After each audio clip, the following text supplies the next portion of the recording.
오늘 하나님께서 우리에게 주시는 말씀입니다. 고린도전서 16장 1절에서 12절 말씀입니다. 고린도전서 16장 1절에서 12절 말씀. 제가 여러분들을 위해서 봉독해 드리겠습니다.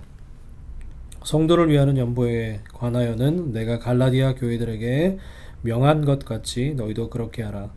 매주 첫날에 너희 각 사람이 수입에 따라 모아두어서 내가 갈 때에 연보를 하지 않게 하라. 내가 이를 때에 너희가 인정한 사람에게 편지를 주어 너희의 은혜를 예루살렘으로 가지고 가게 하리니 만일 나도 가는 것이 합당하면 그들이 나와 함께 가리라. 내가 마게도냐를 지날 터이니 마게도냐를 지난 후에 너희에게 가서 혹 너희와 함께 머물며 겨울을 지낼 듯도 하니 이는 너희가 나를 내가 갈 곳으로 보내어 주게 하려 함이라. 이제는 지나는 길에 너희 보기를 원하지 아니하노니 이는 만일 주께서 허락하시면 얼마 동안 너희와 함께 머물기를 바람이라. 내가 오순절까지 에베소에 머물려 함은 내게 광대하고 유효한 문이 열렸으나 대적하는 자가 많음이라. 디모데가 이르거든 너희는 조심하여 그로 두려움이 없이 너희 가운데 있게 하라. 이는 그도 나와 같이 주의 일을 힘쓰는 자임이라. 그러므로 누구든지 그를 멸시하지 말고 평안히 보내어 내게로 오게 하라. 나는 그가 형제들과 함께 오기를 기다리노라. 형제 아볼로에 대하여는 그에게 형제들과 함께 너에게 가라고 내가 많이 권하였으되 지금은 갈 뜻이 전혀 없으나 기회가 있으면 가리라. 아멘. 저는 오늘 본문 말씀을 통해서 이타적인 삶을 살아야 합니다. 이타적인 삶을 살아야 합니다라는 제목으로 하나님 말씀 전하도록 하겠습니다. 여러분 요즘 들어서요 세상 사람들의 입에 교회에 대한 이야기가 이렇게 많이 올라온 적이 없는 것 같아요.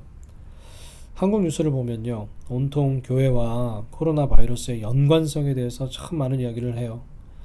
여러분 뉴스를 보다 보면 어떤 때는 이게 너무 편협하게 교회를 몰아세우는 것이 아닌가 하는 부분이 있기도 합니다만 또 세상의 입장에서는 그렇게 볼 수도 있겠다라는 그런 생각을 또 하게 되는 것 같아요.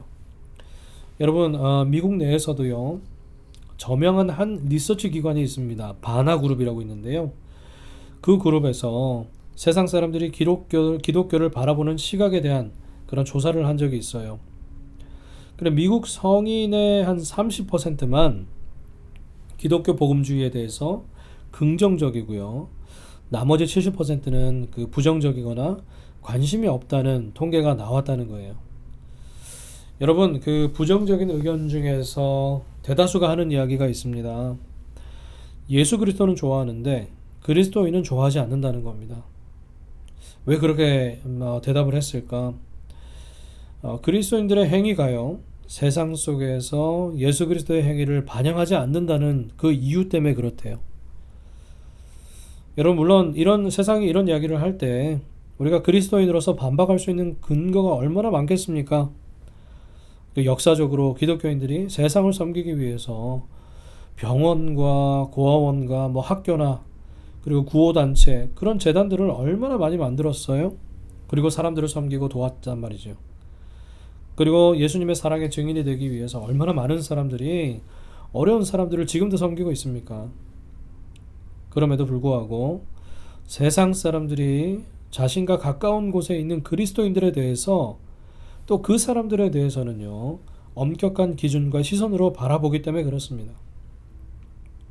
그리고 세상이 계속해서 교회를 향해서 바라는 점이 있다는 겁니다. 그 바라는 점이 무엇인가? 그것은 그리스도인들만큼은 정직하고 그리고 바르고 이타적인 삶을 살아줘야 하는 것이 아닌가라는 거예요. 여러분 그리스도인이 된다는 것은요 예수님을 만나기 전의 삶과 다른 삶을 살겠다고 결정하는 겁니다. 여러분 예전의 삶과 어떻게 우리가 다른 삶을 살 수 있을까요? 성령의 능력을 통해서 또 그리스도를 만난 감동과 감격을 통해서 그리고 또 성숙하게 살고자 하는 의지를 통해서 우리는 다른 삶을 살기로 날마다 결정해야 되고요. 또 그렇게 노력해야 한다는 것입니다. 여러분 그리스도인으로서 사는 것의 대표적인 부분이 바로 저는 이타적인 삶이라고 생각합니다. 이타적인 삶이 무엇이죠? 이렇게 저에게 질문할 분들이 계실 것 같은데요. 나에게만 집중하고 나만을 위해서 사는 것이 아니라 다른 사람이 잘 되고 행복하기를 바라고 또 그들을 섬기는 삶을 바로 이타적인 삶이라고 말할 수 있습니다. 여러분 빌립보서 2장 3절에서 4절에 보면요, 이렇게 나와 있죠. 각각 자기보다 남을 낮게 여기고 다른 사람의 일을 돌보아라고 되어 있어요.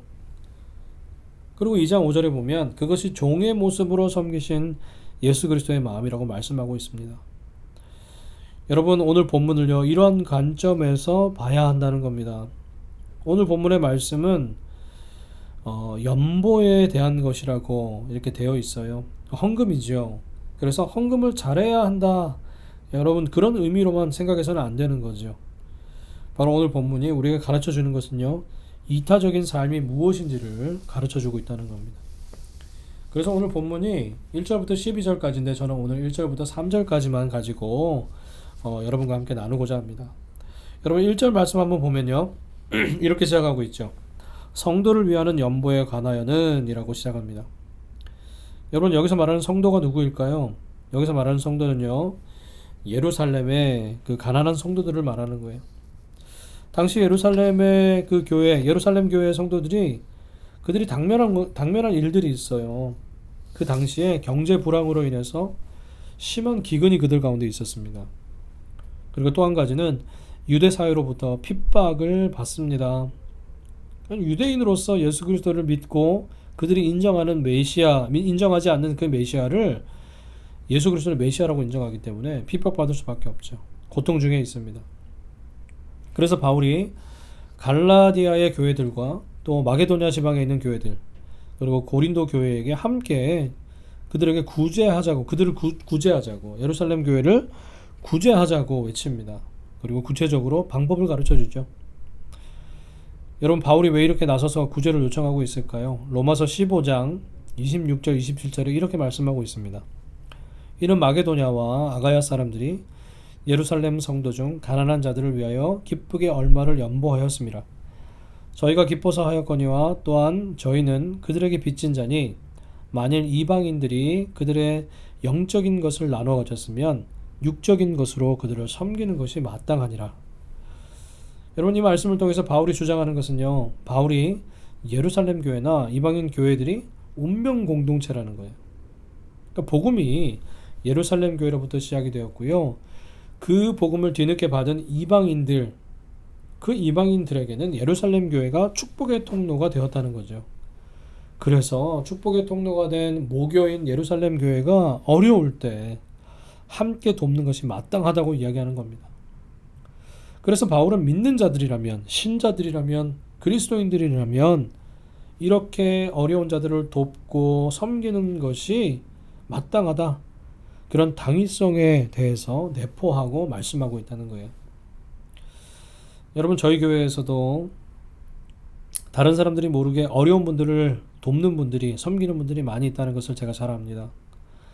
그런데 그분들이 자기가 넘치고 풍족하기 때문에 쓰고 남는 것으로 하는 분들은 없을 겁니다. 나의 필요를 일단 뒤로 미뤄요. 그리고 내 필요보다는 다른 분들의 필요를 먼저 생각하신다는 겁니다. 여러분 이것이 성숙하다는 것의 의미예요. 여러분 성숙하다는 것은요, 내가 손해를 볼 수 있는 것을 의미해요. 그래서 이타적인 삶이란 기꺼이 나의 것을 포기하고 손해를 보기로 결정하는 것을 의미합니다. 그런데 하나님은요, 우리가 손해를 본다고 할지라도 그 손해, 내가 겪었던 그 손해를 우리가 알 수 없는 여러 가지 모양으로 우리의 삶 속에서 다 채워가신다라는 것을 여러분 잊지 않으시길 바랍니다. 물론 이타적인 삶을 사는 사람은요, 그런 눈에 보이는 보상이 있고 없고가 문제가 되지는 않아요. 그런 삶을 통해서 얻어지는, 특별히 하나님으로부터 주어지는 말할 수 없는 그 기쁨, 그것이 큰 가치로 여겨지기 때문에 그렇죠. 소원하기는 저와 여러분이 이러한 삶을 추구하며 살아가실 수 있게 되기를 주님의 이름으로 축복합니다.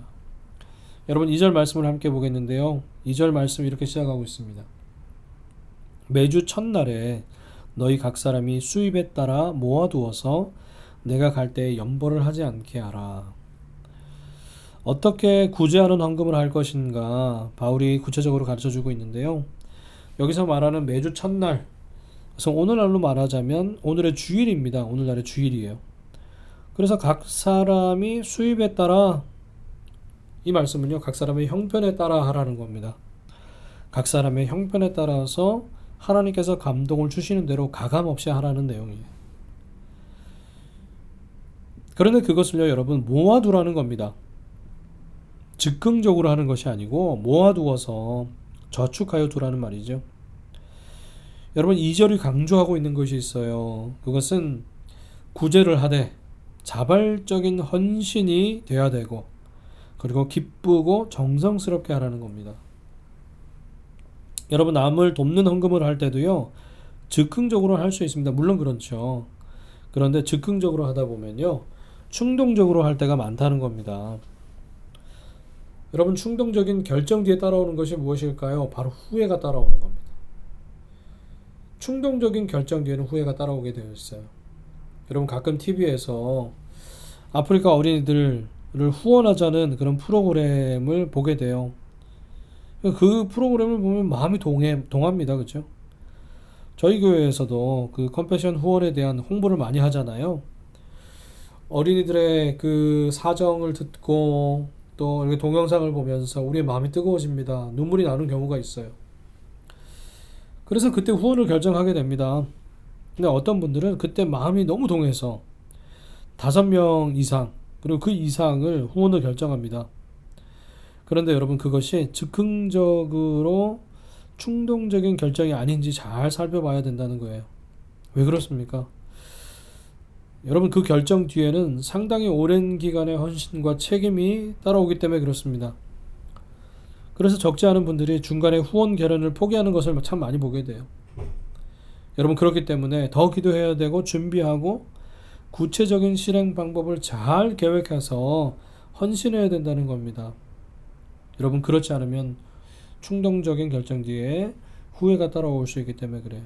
그래야 여러분, 기쁘고 정성스럽게 하는 자발적인 헌신이 될 수 있다는 겁니다. 3절 말씀 우리 함께 보겠습니다. 이렇게 3절 말씀 이야기합니다. 너희가 인정한 사람에게 편지를 주어 너희의 은혜를 예루살렘으로 가지고 가게 하리니. 여러분, 바울이 이 말씀을 하면서 제가 생각할 때 참 바울이 얼마나 지혜롭고 사려가 깊은지 알 수가 있어요. 여러분, 바울이 직접 헌금을 전달할 수 있거든요. 그렇죠? 그런데 그렇게 하지 않습니다. 고린도 교인 중에서 그 교회가 인정한 사람이 직접 전달하도록 하겠다는 말입니다. 여러분, 이것은요, 고린도 교회와 예루살렘 교회의 신뢰관계를 더 두텁게 하기 위함이에요. 당시에 유대인으로만 구성되어 있던 예루살렘 교회, 그리고 이방인들로 구성되어 있었던 그 이방인 교회와는 어느 정도 불편함이 있었던 거예요. 여러분, 아무래도요, 이방인들에 대해서 평소에 유대인들이 배타적이었잖아요. 그런 유대인들이 복음을 받아들였다고 해도 이방인들에 대한 불편함이 어느 정도는 있습니다. 완전 편안할 수는 없어요. 그런데 그런 이방인 그리스도인들이 자신들을 먼저 그 자신들이 겪고 있는 어려움을 돌아보고, 그리고 먼저 다가와서 자신들이 희생한 그 물질을 가지고 형제처럼 식구처럼 생각하고 다가와 준다는 것, 여러분, 그 사실 자체가 예루살렘 교인들에게는 말할 수 없는 감동이 되는 겁니다. 저는 본문을 묵상하면서 그런 생각을 하게 됐어요. 우리가 이타적인 삶을 사는 이유가 무엇인가? 그것은 나의 의로움과 나의 선함을 드러내기 위함이 아니라는 겁니다.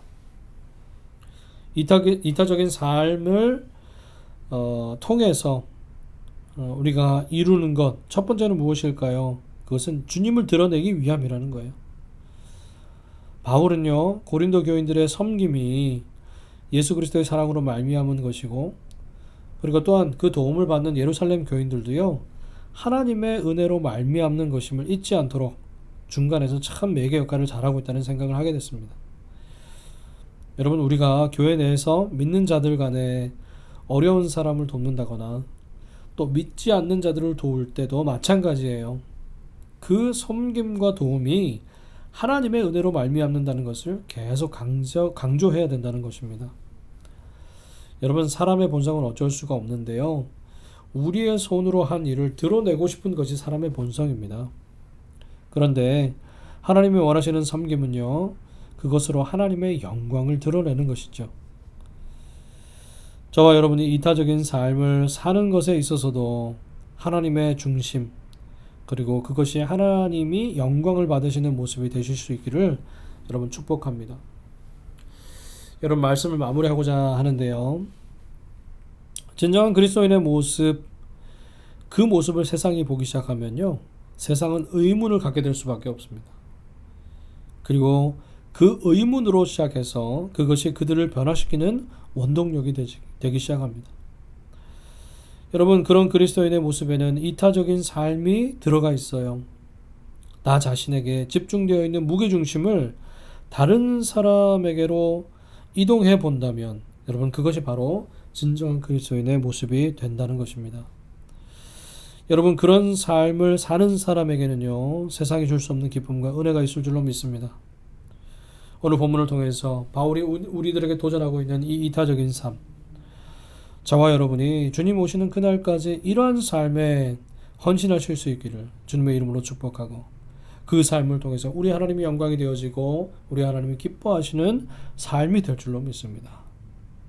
여러분, 말씀을 기억하면서 여러분, 제가 한번 여러분들을 위해서 기도하도록 하겠습니다. 고맙고 감사하신 하나님 아버지, 오늘 말씀을 통해서 우리에게 주신 가르침을 또 우리의 삶 속에 생각하며 또 적용하기 원합니다. 인간의 본성은 자기만을 위해서 사는 것이고 자기를 위하는 삶입니다. 그런데 그리스도를 만난 사람, 예수님이 살아간 그 모습을 세상 가운데 살아내는 것이 바로 그리스도인의 모습인 줄로 믿습니다. 이타적인 삶을 살게 하시고 다른 사람의 유익을 위해 다른 사람을 섬기는 우리 그리스도인들 될 수 있도록 인도해 주시고, 하나님 지혜롭게 섬기게 하시고, 또 정말 주님 원하시는 방법대로 섬길 수 있는 우리들 되게 하시며, 주님 오시는 그날까지 이타적인 삶을 통해 다른 사람을 세우고 복음으로 또 초청하고 하나님께 영광이 되는 삶을 살아갈 수 있도록 우리 모두에게 은혜를 더하여 주옵소서. 살아계신 예수님의 이름으로 감사드리며 기도하옵나이다. 아멘.